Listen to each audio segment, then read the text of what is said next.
ప్రభునందు ప్రియ స్నేహితులారా, నేటి ఉదయకాలం మరలా మీతో దేవుని వాక్యం ధ్యానించే భాగ్యం దేవుడు నాకు ఇచ్చినారు.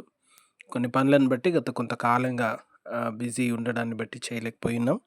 కానీ ఈ వారమంతటికి ధ్యానాలు చేయడానికి దేవుడు కొంత సమయాన్ని వెసులుబాటునిచ్చినందుకు దేవునికి నా నిండు వందనాలు. ఈ రీతిగా కీర్తనలను ధ్యానించే భాగ్యం కూడా దేవుడిచ్చినందుకు దేవునికి నిండు వందనాలు. వాక్యం వినడానికి ఆసక్తి చూపుతున్న మీ అందరికీ కూడా దేవుని పేరిట నిండు ఆహ్వానాన్ని అందిస్తున్నాను. ప్రార్థించుదాం. కనికరం గల ప్రభువా, వాక్యం ద్వారా మాట్లాడుతూ వాళ్ళు ప్రతి ఒక్కరిని దర్శించి వాక్యం మా హృదయాల్లో ఉంచమని యేసయ్య నామంలో ప్రార్థిస్తున్నాం తండ్రి, ఆమెన్. ప్రియ విశ్వాసులారా, నేటి ఉదయకాలము పరిశుద్ధ స్థలము వైపు చేతులెత్తుడి అనే వాక్యమును ధ్యానిస్తూ ఉన్నాం. Lift up your hands in sanctuary.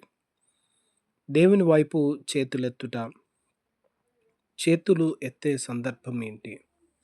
చేతులు ఎత్తడం యొక్క ప్రాముఖ్యత ఏంటి అని వాక్యంలో జ్ఞాపకం చేసుకుంటే,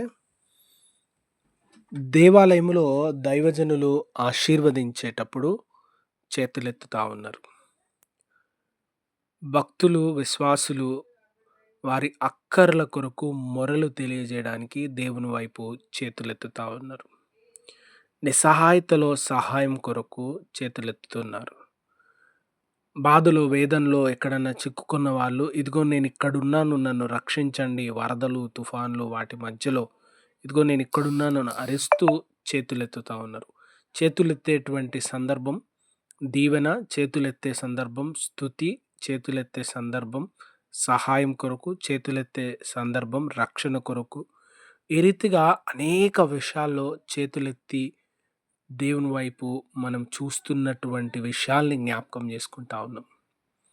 కీర్తనకారుడు ఈ 134వ కీర్తన యాత్రా కీర్తన. యాత్రా కీర్తన భక్తులు యెరూషలేము దేవాలయానికి వస్తూ వారు పాడుతున్నటువంటి కీర్తన. వారు వస్తూ ఏమంటా ఉన్నారంటే, యెహోవా సేవకులారా, యెహోవా మందిరంలో రాత్రి నిలుచుండు వారలారా, యెహోవాను స్తుతించుడి. సాధారణంగా దేవాలయాలు సందర్శించేటువంటి వారు పగటిపూట వారికి అనుకూలమైనటువంటి ఒక సమయంలో వచ్చి వెళ్తూ ఉంటారు. పగటిపూట కొంత వెసులుబాటు చేసుకొని వారికి వీలైన సమయంలో దేవుని సన్నిధిలో గడిపి ప్రార్థన చేసుకొని తిరిగి రాత్రి అయ్యేసరికి వాళ్ళ ఇంటికి చేరుకుంటారు. కానీ ఇక్కడికి వచ్చే భక్తులు ఏమని పాడుతూ ఉన్నారంటే, రాత్రి యెహోవా సన్నిధిలో నిలుచుట, దివారాత్రములు దేవుని వాక్యాన్ని ధ్యానించడం, దివారాత్రములు ప్రార్థించడం, దివారాత్రములు స్తుతించడం గొప్ప భాగ్యం. అక్కడ ఉన్నటువంటి దైవజనులు, అక్కడ ఉన్నటువంటి ఈ దేవాలయంలోని యాజకులు ప్రాముఖ్యంగా పండుగ దినాలలో వారు రాత్రులు కూడా అక్కడే ఉంటున్నటువంటి సందర్భం.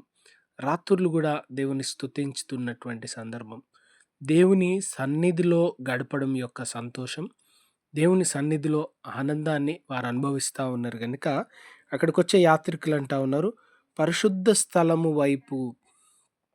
పరిశుద్ధ స్థలము అలనాడు ఇశ్రాయేలు దేవాలయములో మందసం ఉండినటువంటి స్థలం. అలనాడు ఇశ్రాయేలు దేవాలయంలో మందసం దగ్గరికి పాప పరిహారార్థ బలి అర్పించినటువంటి పాత్రను యాజకుడు తీసుకొని వెళ్తా ఉన్నాడు. అక్కడ నుండి దీవెన, అక్కడ నుండి క్షమాపణ, అక్కడ నుండి నిరీక్షణ, అక్కడ నుండి విశ్వాస జీవితపు బలపరిచేటువంటివి అన్నీ యెరూషలేము దేవాలయంలో అక్కడ ఉంది. పరిశుద్ధ స్థలంలో ఉంచిన మందసములో వారి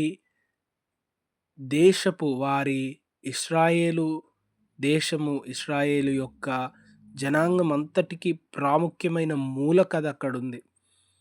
మన్నా తిన్న పాత్ర ఉంది, పదాజ్ఞలు అక్కడున్నాయి, సినాయి కొండ మీద వారితో చేసిన నిబంధన యొక్క గుర్తులు అక్కడున్నాయి. కనుక దేవుడు వారికి మధ్య ఉన్న సంబంధపు గుర్తులు అక్కడున్నాయి. అందుకని వారు అమితంగా ప్రేమించే స్థలం, ఆ అమితంగా ప్రేమించే స్థలం వైపు చేతులెత్తుతా ఉన్నారు. నిస్సహాయతలో, నిరీక్షణలో స్తుతి అవసరమైనప్పుడు ఈ రీతిగా దేవుని వైపు చేతులెత్తుతూ ప్రార్థించి, దేవుని వైపు చేతులెత్తుతూ ఆయనపై ఆధారపడి, దేవుని వైపు చేతులెత్తుతూ బలపరచమని వేడుకున్న ప్రతి సందర్భం దేవుని దీవెన, నెమ్మది పొందుతాం. కనుక యేసు ప్రభుల వారి వైపు చేతులెత్తి ప్రార్థించి, చేతులెత్తి స్తుతించి, చేతులెత్తి ప్రభువా ఇదిగో మా స్థితిలో బలపరచమని వేడుకునే కృప దేవుడు మనకు దయచేయను గాక. ప్రార్థించుకుందాం. కనికరం గల ప్రభువా, ఈ ఉదయం వాక్యం విన్న వారిని దీవించి వారి అవసరతలు తీర్చమని యేసయ్య నామంలో ప్రార్థిస్తున్నాం తండ్రి. Amen. God bless you all.